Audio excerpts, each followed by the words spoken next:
आत्मा का पिता परमात्मा है। शरीर का पिता हमारे जैसे होएगा, लेकिन आत्मा का पिता कैसे होएगा? पिता के समान होएगा, ज्योति बिंदु रूप में।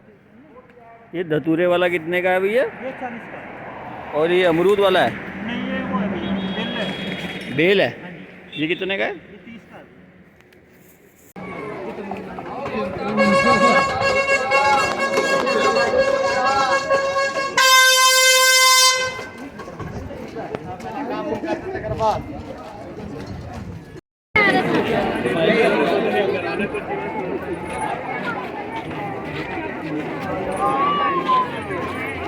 ये लाइन लगी हुई, ये लाइन है अंदर जाने की। नमस्कार दोस्तों, welcome to my new blog. तो आज है शिवरात्रि और मैं सुबह सुबह जा रहा हूँ शिव मंदिर और साथ में शिवरात्रि के मेले में भी जाऊँगा। आपको सब कुछ दिखाऊँगा, मेरे साथ बने रहें। धन्यवाद।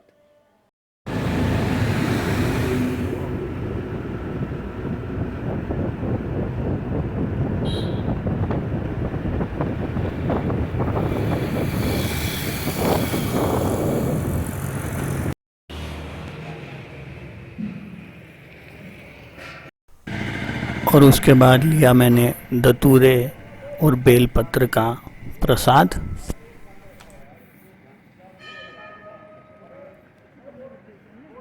ये धतूरे वाला कितने का है भैया? ये 40 का। और ये अमरूद वाला है? नहीं, ये वो है भैया, बेल है। बेल है? हाँ जी, ये कितने का है? ये 30 का है।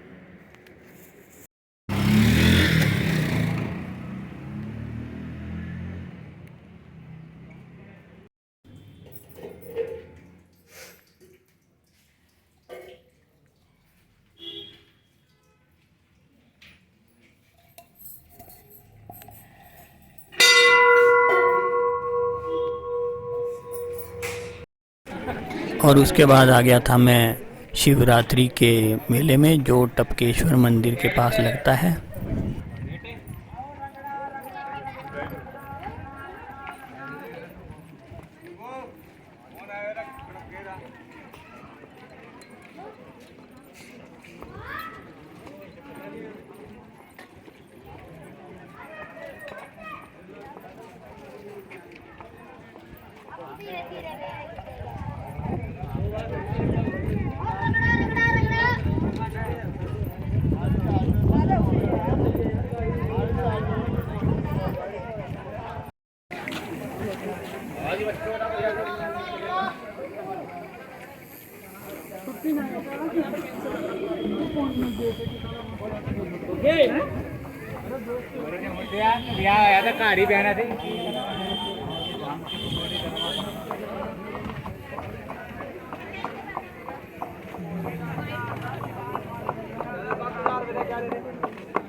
आजो लड्डू।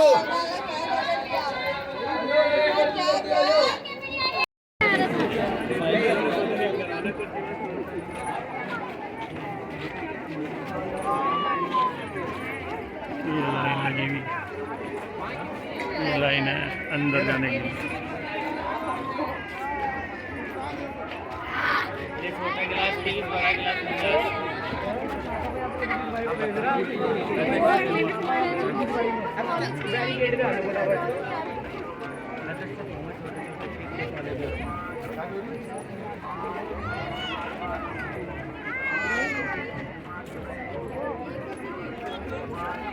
ये लाइन है पूरी।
मैं बताऊं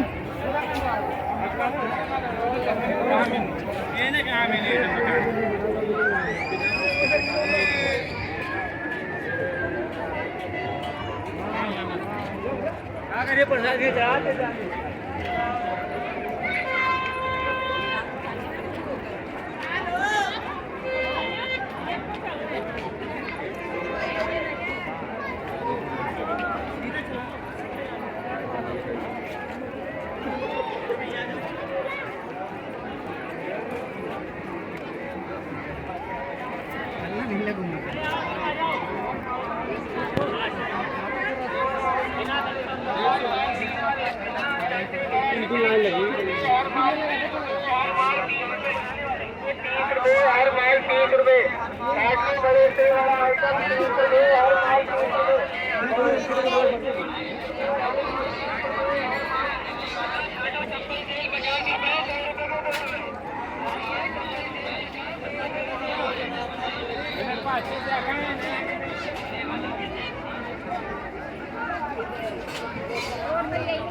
भैया ले रहे बाजा ले रहे हो गया मानना ही हो गया। ले लो भैया ले रहे बाजा ले रहे।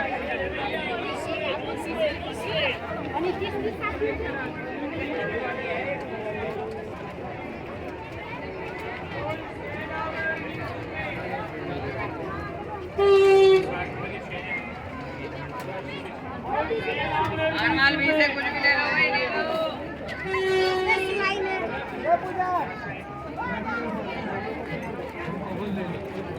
ये हमारे भी इसमें आओ 5 रुपए हर माल 5 रुपए।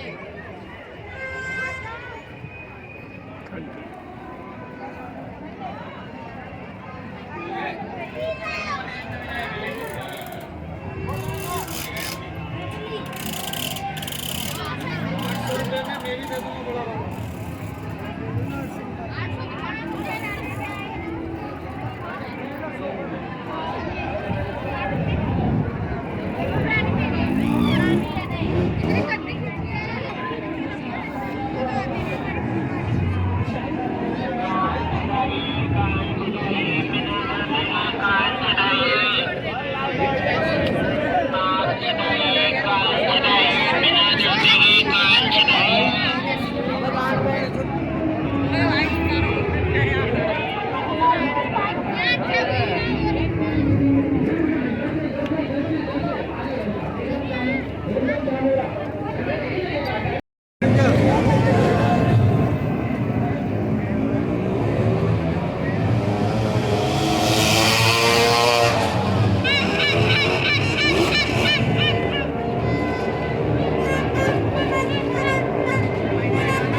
भैया, रुक जाओ रुक जाओ।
बदमाश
हरिओम हरिओम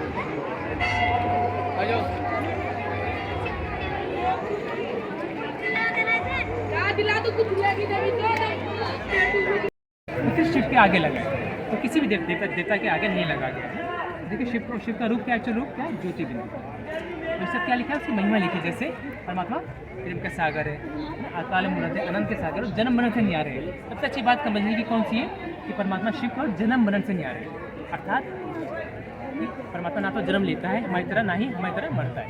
तो उसके पास शरीर होगा हमारी तरह, शरीर तो नहीं होगा ना। इससे ये बात प्रूफ होती है कि जिसके पास शरीर है ना, हम उसको परमात्मा नहीं कह सकते। हाँ, देवता कह सकते हैं, महात्मा जी कह सकते हैं, पुण्यात्मा कह सकते हैं, लेकिन परमात्मा शब्द नहीं कह सकते। उनसे शिव के आगे लगता है। और शिव का एक्चुअल रूप क्या है, ज्योति बिंदु। तभी आपने नोट करा होगा ना, शिवलिंग में 3 लाइनें बनी होती है, बीच में बिंदी बनाते हैं। बिंदी क्यों बनाते हैं? क्योंकि एक्चुअल रूप शिव का ज्योति बिंदु। शिवलिंग क्यों बनाया हमने इतना बड़ा? सिर्फ आराधना करने के लिए, पूजा करने के लिए।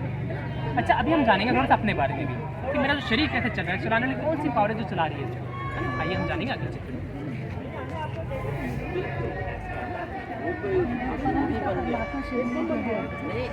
इस चित्र के माध्यम से ये समझाना चाह रहे हैं कि हम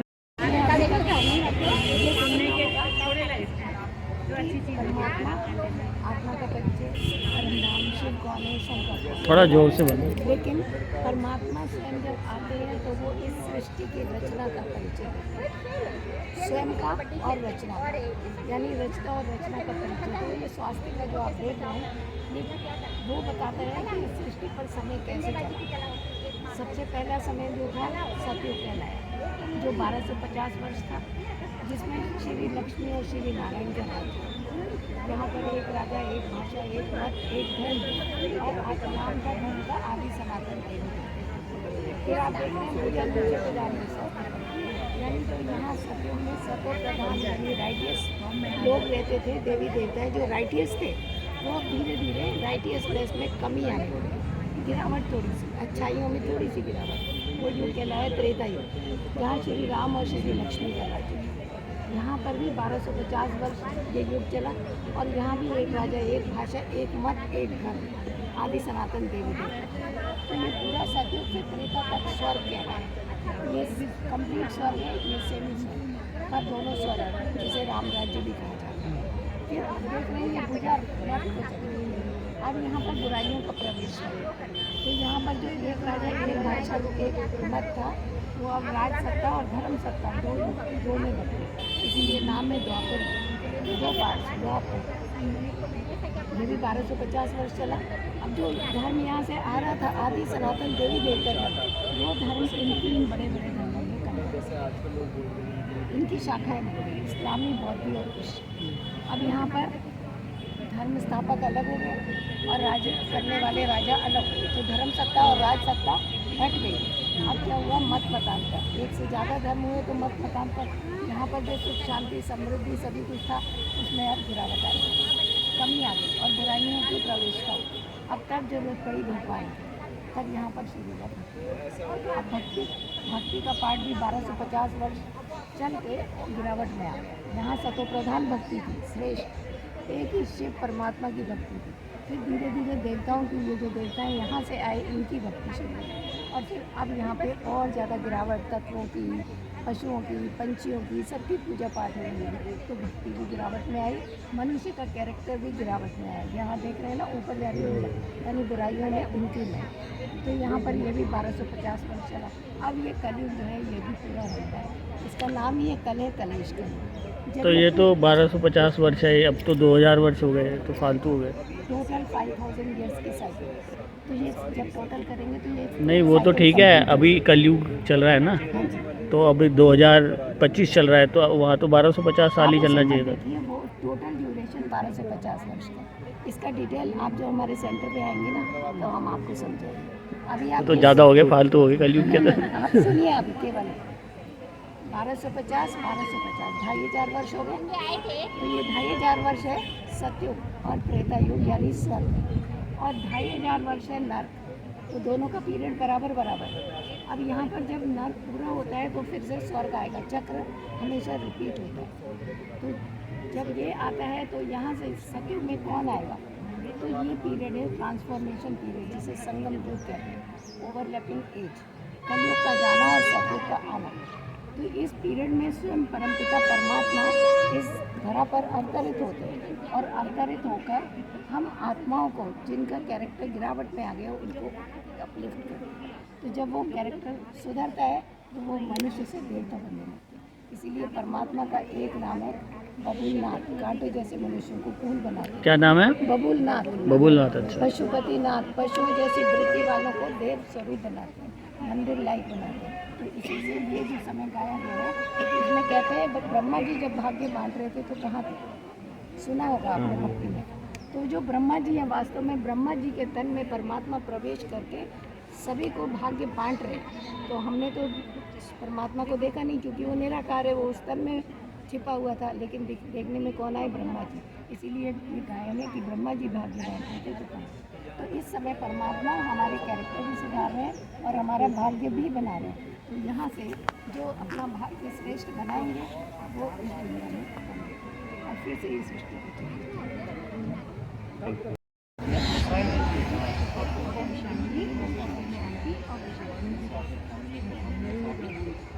आपने परमात्मा का परिचय दिया, आत्मा का लिया, अब हम ये जानते हैं कि हम जो आत्मा वो परमात्मा का बच्चा है। परमात्मा ज्योतिबिंदु स्वरूप है और शंकर जो आकारी देवता है, सूक्ष्म तल वाले। आपने वहाँ देखा होगा ना, उनको वहाँ पे बैठे हुए ऊपर देखो, सबसे है ना, बैठे ना। शंकर ऐसी मुद्रा में क्यों दिखाई दे रहे हैं? ये हमारे बेहद के बैरागी स्वरूप की है, हमारी क्या है ये प्रतिमूर्ति कह सकते हैं। इनको संसार से कुछ लेना देना, बेहद के वैराग्य है, ध्यान में खोए रहते हैं परमात्मा की याद है। जब ऐसी स्थिति, यानी कि ये जो गले में उनके सांप है, सांप का प्रतीक क्या है? विकार, हमारे 5 विकार, काम, क्रोध, लोभ, मोह, अहंकार। ये आपको दुख देते है ना, लेकिन क्यों हम इनको नहीं छोड़ते? कोई चीज़ जो आपको कष्ट दे रही, कोई डब्बा गंदा है, बदबू आ रही है, आप अपने घर में रख लीजिए, फेंक देंगे ना। फिर हम इन विकारों को क्यों नहीं छोड़ेंगे? हमारे काम आते हैं। काम आते हैं। विकार क्या काम किया है? क्रोध आपको क्या काम आता है? सुख देता है, आपके माइंड डिस्टर्ब हो जाता है, आपके कितने कहते हैं कि कितने जहरीले टॉक्सिन्स बनते हैं, जिससे आपके कितने सारे आपकी सेल्स डैमेज हो जाती है क्रोध करने से। जो आपको क्रोध दिलाता है उसका तो कुछ नहीं जाता, वो तो जाके भूल जाएगा, 4 गाली देते चला जाए, लेकिन हम डिस्टर्ब रहेंगे कितने दिन, महीनों, साल भी रह सकते हैं। मान लो मैं मार्केट में जा रहा हूँ, कहीं मेरा कोई पर्स छीन के ले जाए और पर्स छीन के ले मैं जाए। उसको पकड़ूंगी वापस कर, वो मुझे मारे तो क्रोध आएगा ना। एक तो गलती करा, ऊपर से मारेगा क्यों? आप ही बल्कि उसको वो करोगे कि भाई होती हैं ऐसी सिचुएशंस ना। तो क्या वो उसकी गौशाला है लुधियाना में हैं, तो उसके काम में अड़चन डालने वाले कुछ लोग बार बार तंग कर रहे हैं। उसका नेचर भी ऐसा ही है कि माफ़ करो, पर नहीं माने, फिर उनको डंडों से मारा, मतलब क्रोध में आके। एक चीज़ हम आपको बताते हैं, एक होता है, महाभारत युद्ध भी हुआ अब मैं है। आपको एक चीज़ बताती हूँ। एक है मैं श्रम करती हूँ और एक होता है कोई कर रहा है। एक आत्मा खुद पीड़ा भोग रही है ना। क्यों भोग रही है? क्या कारण है? वो अपाहिज है, बोल नहीं सकते, खाना नहीं है उनको, और चल भी नहीं सकते, मांगने की भी स्थिति में नहीं है, और बहुत उनके साथ बुरा व्यवहार हो रहा है। ऐसा क्या किया है? और एक आत्मा है जो उसको भूख भी नहीं है, उसको बेटा खाओ, माँ उसको बड़े प्यार से उठा के कहीं इधर भाग रहा है, कहीं इधर भाग रहा है, और क्या कारण क्या है? दोनों में क्या डिफरेंस क्या है? कर्मों का आपने उनको दंडों से मारा, सब कुछ किया, लेकिन एक कर्म आपने, वो दंड जो था उसको देने का परमात्मा, हमको किसी को अधिकार नहीं, हमको भगवान ने एक जीवन दे के भेजा, हमें अधिकारी बना के नहीं भेजा कि आपको हमको दंड दे के नहीं भेजा कि आप इसको मारो, इसको पीटो, इसको ये करो। हमको जज नहीं बनाए कि हम किसी को कोई कुछ बुरा करे और हम उसको जाकर के उसको दंड इसके लिए घोषित कर दें कि इसको डंडे से मारें, या इसको हम क्या करें, या इसको हम क्या करें, है ना। ठीक है, उसने गलत किया, उसको नॉलेज नहीं है, वो बार बार कर रहा है, ठीक है, उसको समझाओ, प्यार से समझाओ, 1 बार 2 बार 3 बार, नहीं करता उसकी कंप्लेन कर दो, पुलिस ले जाएगी, वो उनका काम है, वो उनको देखेंगे, उनका कार्रवाई का, है ना। लेकिन हम अपने को अधिकारी समझ के कि मैं कौन हूँ, मैं उनको दंड देने का अधिकारी नहीं मतलब बनाया। जैसे राम जी की वाइफ को किडनैप करके अच्छी तरह सुना, समझा और आपने सवाल भी किया। आपको सवाल ये भी आया होगा बीच में कि खाली हाथ आए थे, खाली हाथ जाना है, तो कहाँ से आए और कहाँ जाना है। तो इस चित्र में ये इसके आंसर है। सारे आप चित्र देखते तो आपके क्वेश्चन खत्म हो जाते, लेकिन आपने दूसरी चित्र पे बहुत सारे क्वेश्चन करते हैं। इसको बोलते हैं फिजिकल वर्ल्ड और इसको बोलते हैं मेटाफिजिकल वर्ल्ड। भौतिक दुनिया, अभौतिक दुनिया, है ना। 2 दुनिया मुसलमान लोग भी बोलते हैं 2 दुनिया है। तो दुनिया ये फिजिकल दुनिया तो एक ही है, जिसको लोग बोलते हैं ये वर्ल्ड, है ना, पूरा ब्रह्मांड बोलते हैं। ब्रह्मांड में ये भी है, लेकिन वर्ल्ड में ये फिजिकल वर्ल्ड, इसमें सारी गैलेक्सीज आ जाती है, सब फिजिकल वर्ल्ड है। और ये मेटाफिजिकल, आत्मा जो है मेटाफिजिकल चीज़, और शरीर जो है फिजिकल चीज़। फिजिकल चीज़ फिजिकल वर्ल्ड से हमें मिलती है, वरना हम आत्माओं को जो शरीर मिला है यहीं पे मिला है और हमने यहीं छोड़ के चले गए। हम इसलिए कहते हैं खाली हाथ आए थे और खाली हाथ जाना। तो ना नंगे का मतलब होता है ना अंगे, माना जब वहाँ से आए थे तो हमारे पास कोई अंग नहीं था, आँख नाक कान नहीं था। ये वो जगह है जहाँ आत्मा ना अंगे रहती है, जहाँ पर आत्मा को शरीर मिलता है। वो जो जगह है जहाँ आत्मा आपको जो नांगे रहती है, और वो जो समझाने से वही मतलब ये शिव वाला जोन है। ये शिव वाला, परमात्मा भी यही रहते हैं। हम बच्चे और माँ बाप तो एक साथ करते हैं, उसको हम बोलते हैं तुम ही हो माता पिता। तो फिर भी अगर ये बोलें तो नीचे आना पड़ता है। किनको?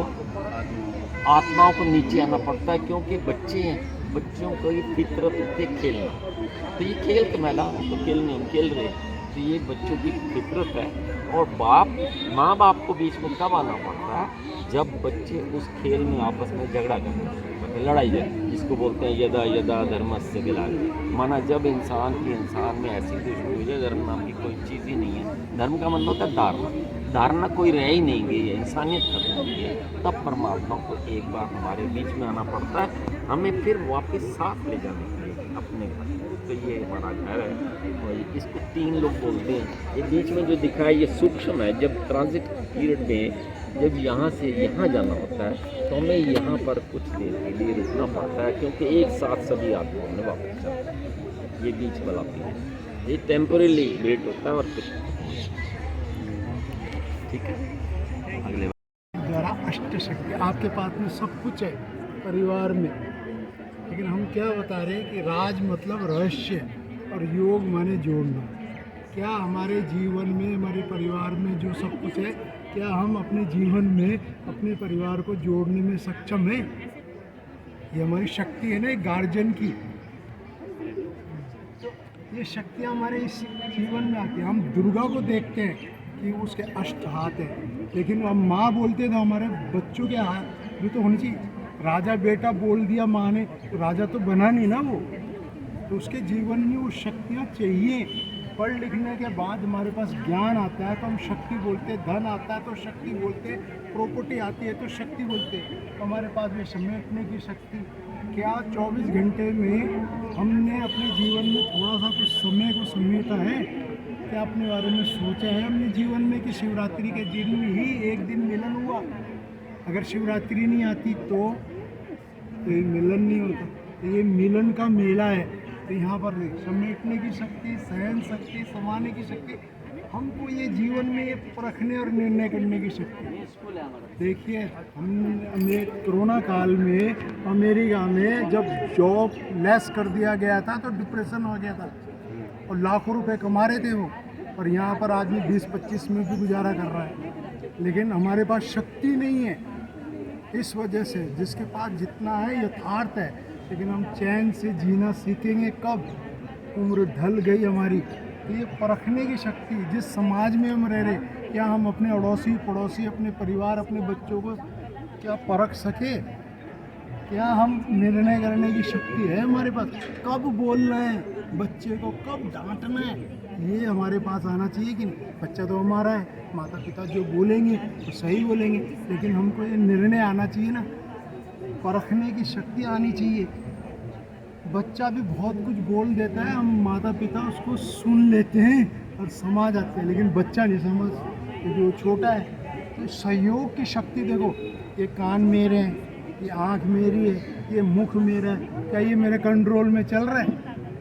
मैं ना चाहते हुए भी वो सब देखता हूँ जो मुझे देखना नहीं है, वो सब सुनता हूँ जो मेरा सुनना नहीं है, वो सब मैं बोल जाता हूँ जो मुझे बोलना नहीं है।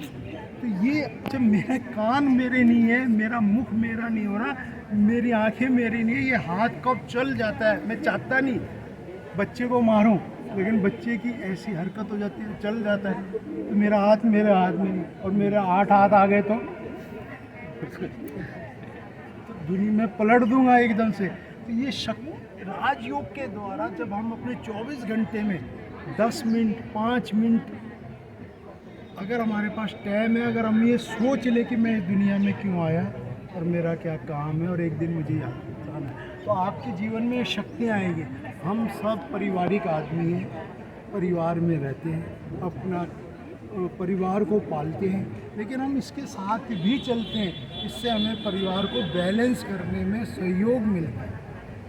अब चाहे सो के गुजार दो, चाहे सोना बना दो, इस ज़िंदगी के मेले में और अपने जीवन के मेले में आपको कई चीज़ें मिलेंगी और कई चीज़ आपके साथ छूट जाएंगी। अब आपको देखना है कि क्या चीज़ छोड़नी है और क्या, क्योंकि ये परखने की शक्ति आएगी तब ही आप कर पाओगे। आ गए है ना, आदि सनातन देवी देवता रहे।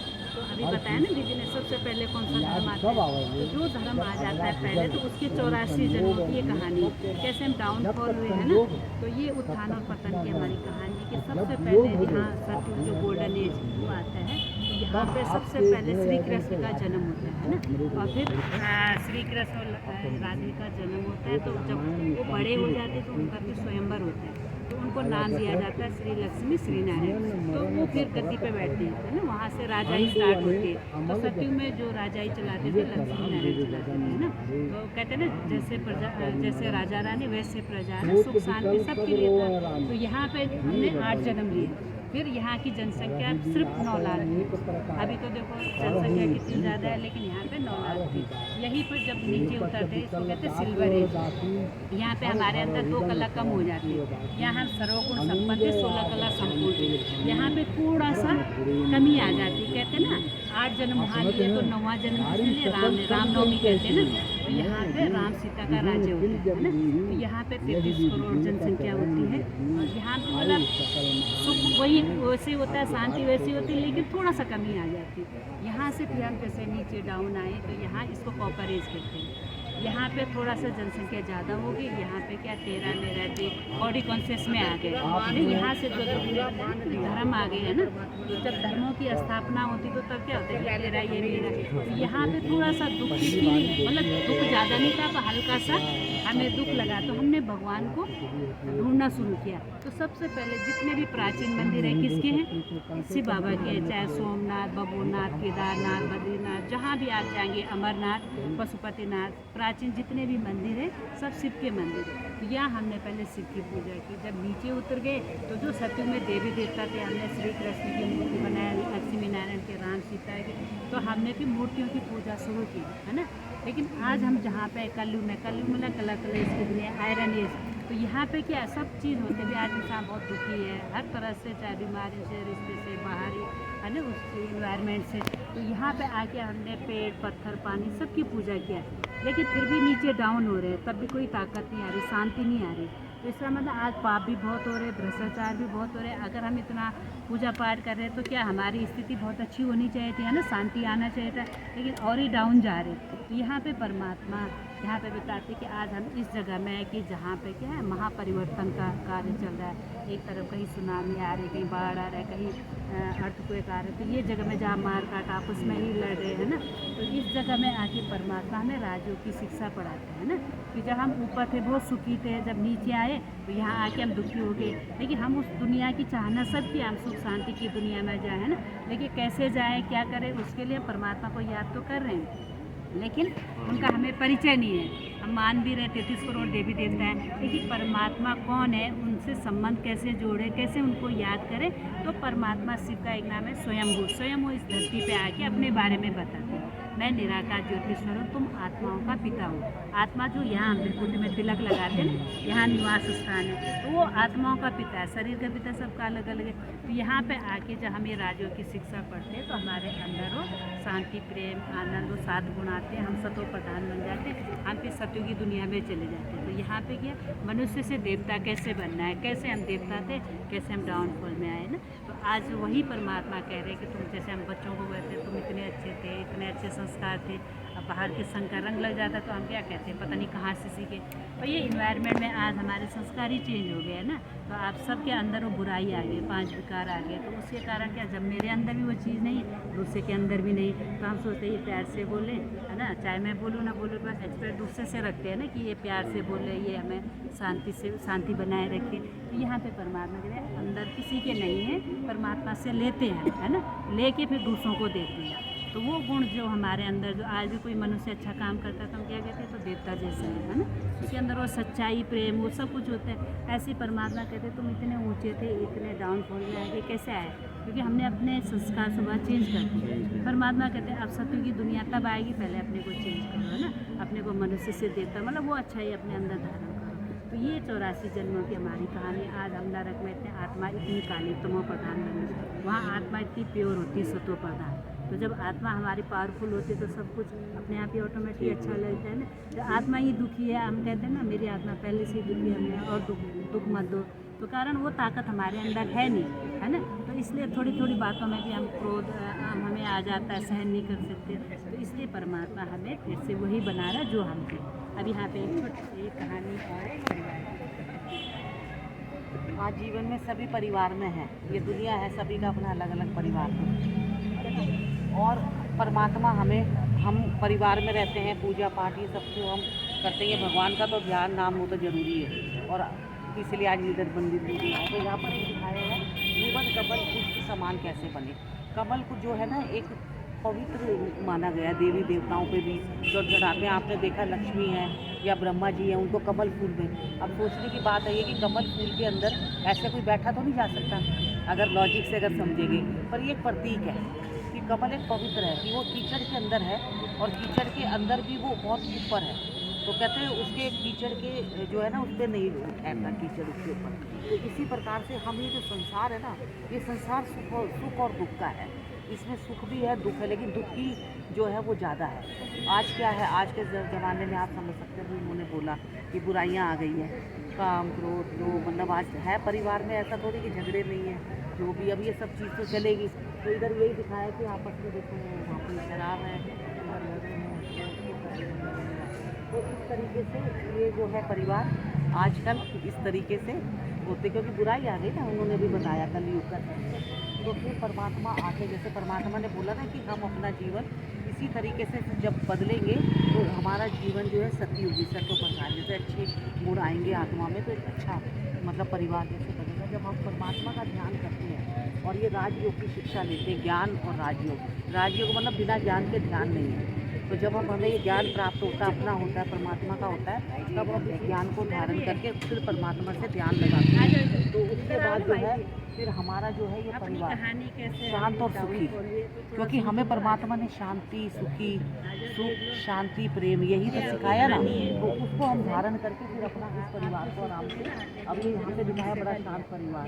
अब जो ये खाना बना रहे हैं ये परमात्मा की याद में, तो यहाँ पर ये आराम से खा रहे थे कि जो जब आप परमात्मा की याद में खाना बनाते हैं तो वो प्रसाद बनता है। क्योंकि मंदिर में भी देखो जब देवी देवताओं पे चढ़ते हैं उनको प्रसाद बोलते हैं, भंडारा बोलते हैं, लेकिन जब लेकिन जो इस शरीर की जो ये शरीर को चलाने वाली जो शक्ति जो आत्मा है, आत्मा का पिता परमात्मा है। शरीर का पिता हमारे जैसे होएगा, लेकिन आत्मा का पिता कैसे होएगा? पिता के समान होएगा, ज्योति बिंदु रूप में होएगा। आत्मा जो है इस शरीर में 3 डिपार्टमेंट से काम करती है, फैकल्टी समझ लीजिए। एक मन है, एक बुद्धि है, एक संस्कार है। मन में क्या होता है, हमारे थॉट्स क्रिएट होते हैं। थॉट्स भी कई तरह के हो सकते हैं, पॉजिटिव थॉट हो सकते हैं, नेगेटिव हो सकते हैं, वेस्ट हो सकते हैं, काम के हो सकते हैं, आपकी इच्छा अनुसार हो सकते हैं। तो यहाँ पे जितने भी थॉट्स क्रिएट होते हैं, बुद्धि क्या करती है, उसको निर्णय करती है कि कौन सा कार्य मैं करूँ, कौन से थॉट ठीक है, कौन से नहीं है।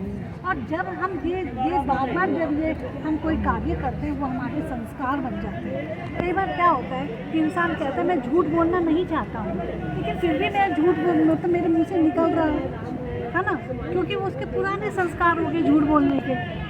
बट वो संस्कारों को चेंज भी किया जा सकता है। ये भी 5 तरह के होते हैं, but that will be too detail for you. अब हम कहते हैं कि ये आत्मा जो है शरीर में होती है, तो शरीर में कहाँ पे रहती है भाई आत्मा? आत्मा है जैसे परमात्मा हार्ट में रहती है, हार्ट में है, परमात्मा परम धाम में है, ब्रह्मलोक में रहता है। ये आत्मा अगर शरीर में है तो शरीर में कहाँ रहती है बेटा? वो रहती है भ्रुकुटी के बीच में, भ्रुकुटी के बीच में। If you are science student, मैं और एक और बात बता देती हूँ, हमारे ब्रेन के अंदर हाइपोथैलेमस ग्लैंड होता है, ठीक है।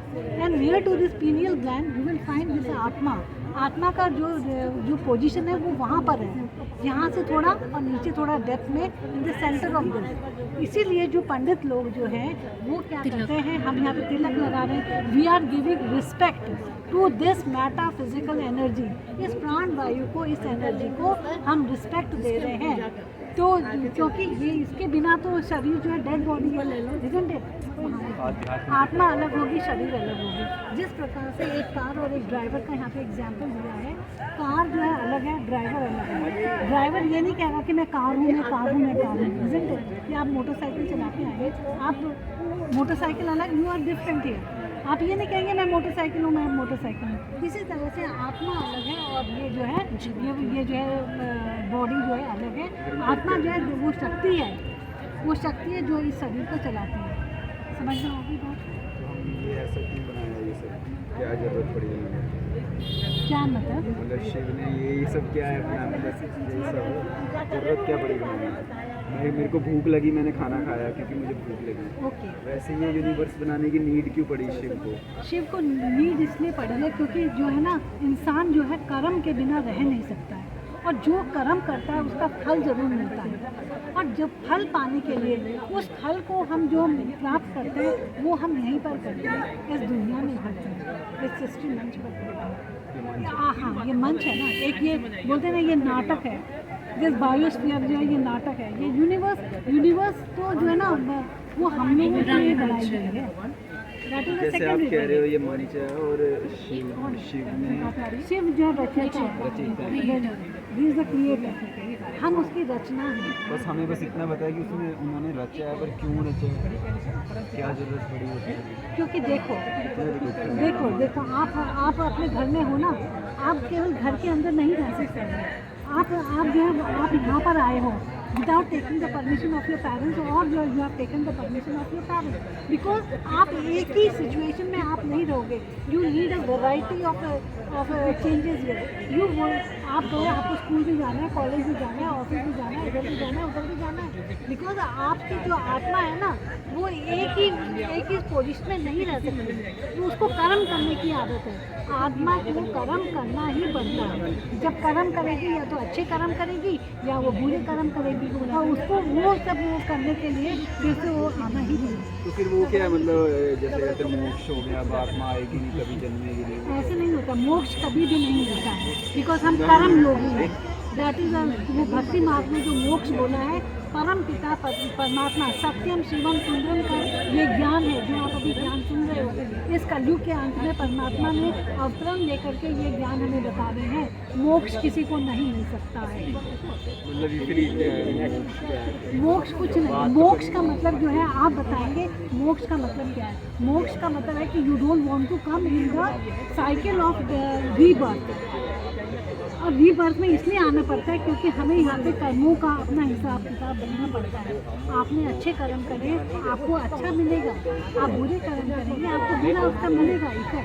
ऐसा कॉन्सेप्ट भी है ना अध्यात्म में, जैसे कि अगर मुझे नहीं पता, कई लोग बोलते हैं ऐसे पाठ कुछ भी करके कोई एक ऐसी स्टेट में हो जाए कि नथिंगनेस हो जाए, हम कुछ भी नहीं रहेंगे, ना पैदा होंगे ना मरेंगे। वो शायद अचीवेबल है कि वो जो है, जहाँ तक मैं समझती हूँ, जब ये सृष्टि मंच का कोई जैसे पिक्चर ख़त्म हो गई है, उसके बाद जो है स्टेज में सब लोग आ जाते हैं for some time, isn't it? तो ये जब पिक्चर जब खत्म हो गया, थोड़े समय के लिए हम परम धाम में सब आता है, परम पिता के साथ ही रहते हैं। दैट स्टेज लोगों ने शायद उसको वो कर दिया हो, पर उनको भी आना ही पड़ रहा है, सबको आना पड़ेगा। भगवान भी अपने गाँवों में बंधे हुए हैं, आप थोड़ा आगे समझिए। Thank you very much. तो दोस्तों, आशा करता हूँ आपको आज का व्लॉग पसंद आया होगा। पसंद आया है तो ज़रूर से वीडियो को लाइक और चैनल को सब्सक्राइब करें।